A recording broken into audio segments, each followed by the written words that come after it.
Assalamualaikum and hello. So I'm going to continue our next video. The second part for this chapter is about our next subtopic 1.2 states of matter. So by the end of this topic, you should understand that how you want to explain the general properties of solid, liquid and gas in terms of arrangement of particles, shapes, density and compressibility. So let's go to what are the different states of matter that we've already learned before this. There are three of them. The first one is solid, second one is liquid, the next one is gas.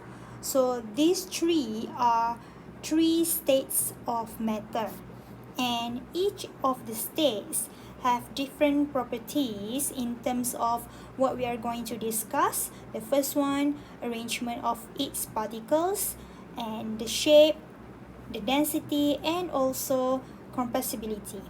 So let's go one by one.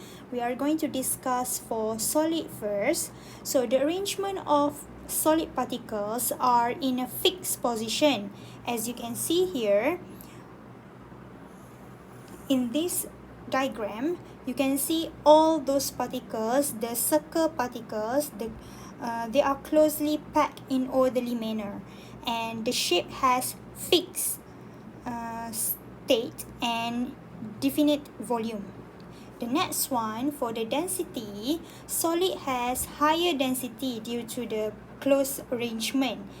And also for the compressibility, the solid cannot be compressed at all because there is no free space between the particles because they are close packed together in the container.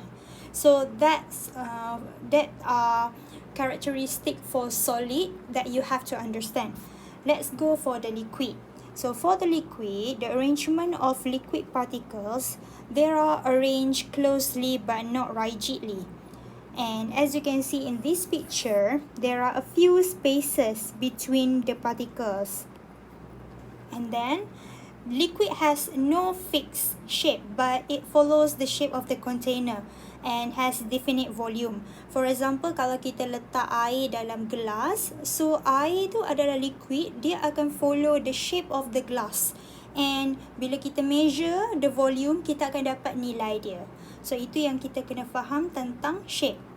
The next one, for the density, so you have to understand first what is density. So density is a measure of the mass of a substance per unit volume of the solution. So di mana kalau kita nak faham dalam mathematic order, mass over volume. Okay, mass divided by volume. So that is the formula for density. In this case, mass of solution over volume of solution. So, for liquid, it has higher density than gas due to closely packed arrangement. And then, the compressibility is much more difficult to compress than gas. So, kita compare dengan gas sebab liquid dengan gas dia ada spaces. Kalau kita compare dengan solid dia tak ada space antara dia punya particle. So, that's why Miss takkan compare liquid dengan solid. Miss akan compare liquid dengan gas. Okay? So, itu adalah states of matter in terms of liquid. Dan awak kena faham, we cannot push down on liquid. Dan kita pula juga tak boleh nak compress liquid dalam container. Contohnya macam awak nak gunakan tangan awak nak tekan air tu yang ada dalam bekas ataupun dalam bucket. Tak boleh. Sebab tangan awak yang akan masuk dalam air tu. Tangan awak yang akan tenggelam ke dalam air tu. Okay, so kita tak boleh compress liquid. Okay, next one. The last states of matter adalah gas. As you can see, the gas particles are very far apart from one another. Dan kita memang nampaklah ada spaces antara partikel yang ada dalam container. Dan gas juga has no fixed shape and no definite volume. So maknanya dia tak ada bentuk yang tetap dan tak ada volume isi padu yang tetap. Dan density dia sangat rendah kerana dia punya arrangement. Dan satu benda yang special tentang gas, kita boleh compress dia. Kita boleh compress gas particles kerana kita ada ruang yang sangat luas. Okay, kita ada ruang kosong yang sangat luas, empty space between its particles.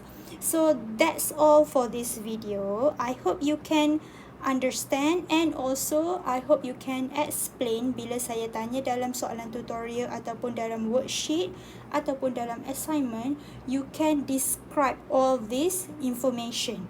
Okay, so that's all from me. Thank you for watching.